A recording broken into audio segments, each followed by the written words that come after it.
Good evening and welcome to Tucker Carlson Tonight. Just moments ago, Brett Kavanaugh was formally sworn in to the Supreme Court of the United States. It happened in Washington, and it happened, as you know, after a full month of very bitter debate. He was the president at the White House ceremony just minutes ago. On behalf of our nation, I want to apologize to Brett and the entire Kavanaugh family for the terrible pain and suffering you have been forced to endure. Those who step forward to serve our country deserve a fair and dignified evaluation, not a campaign of political and personal destruction based on lies and deception. What happened to the Kavanaugh family violates every notion of fairness, decency, and due process. Our country, a man or a woman, must always be presumed innocent unless and until proven guilty. And with that, I must state that you, sir, under historic scrutiny, were proven innocent. Thank you.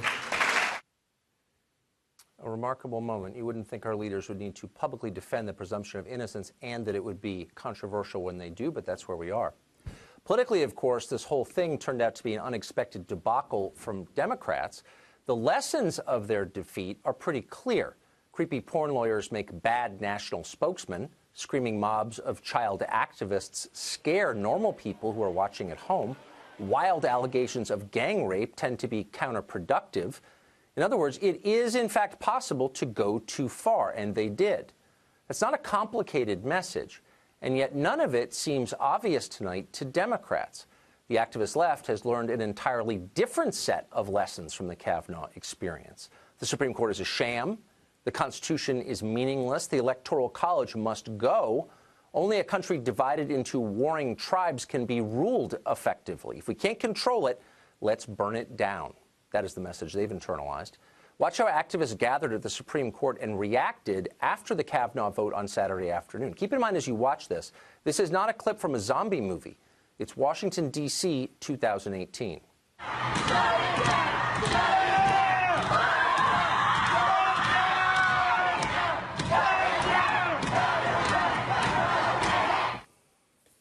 The children of affluence raging, and the rage continued on cable news and on social media. We've got to eliminate the Electoral College, they chirped in unison. White men are bad. Well, the message was obviously coordinated. Important media figures seemed to be saying exactly the same things at exactly the same time, and indeed they were. They were repeating talking points from the Democratic Party, whose interests they faithfully serve. For generations, conservatives called this the liberal media. But that's not quite right. These are not liberals. They're not people who believe in free speech or transparency or due process or challenging corporate power or any other recognizable liberal value. These are party people. They are hacks and joiners and drones. They read the latest pronouncement from the Central Committee like they're scripture. They repeat whatever they are told. They are robots. Liberals used to defend the rights of the minority, and good for them.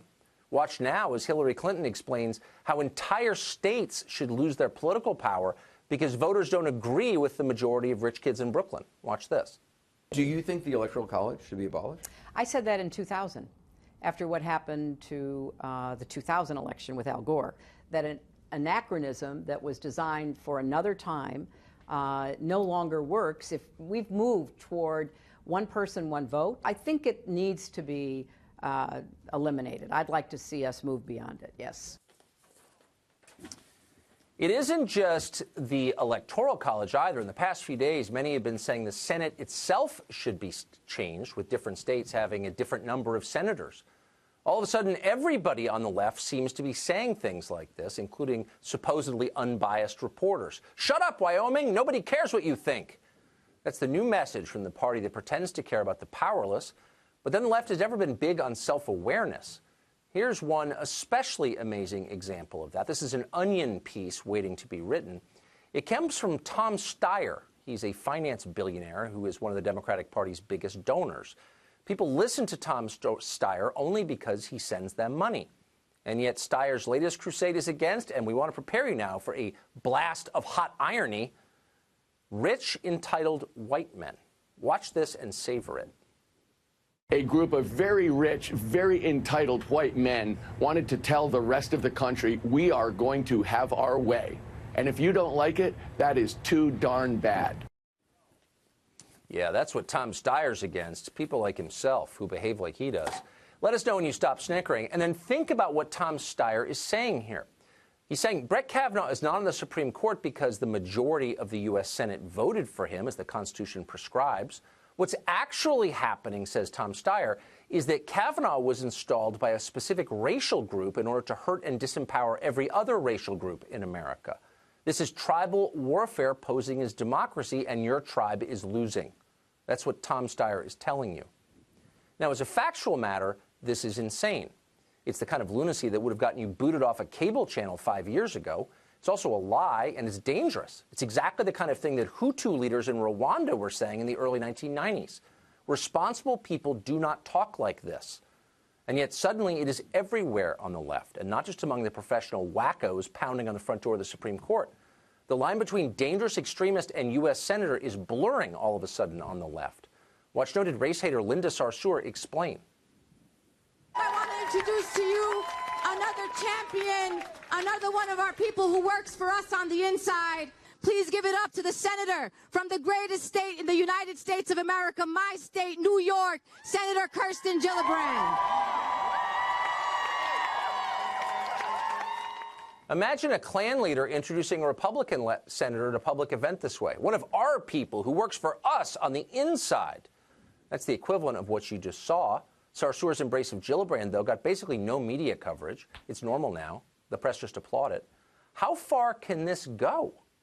Well, spend an hour watching the other channels and see what you think. Here, for example, is a guy with a Harvard Law degree over on MSNBC explaining how Trump voters are actually Nazis. Watch.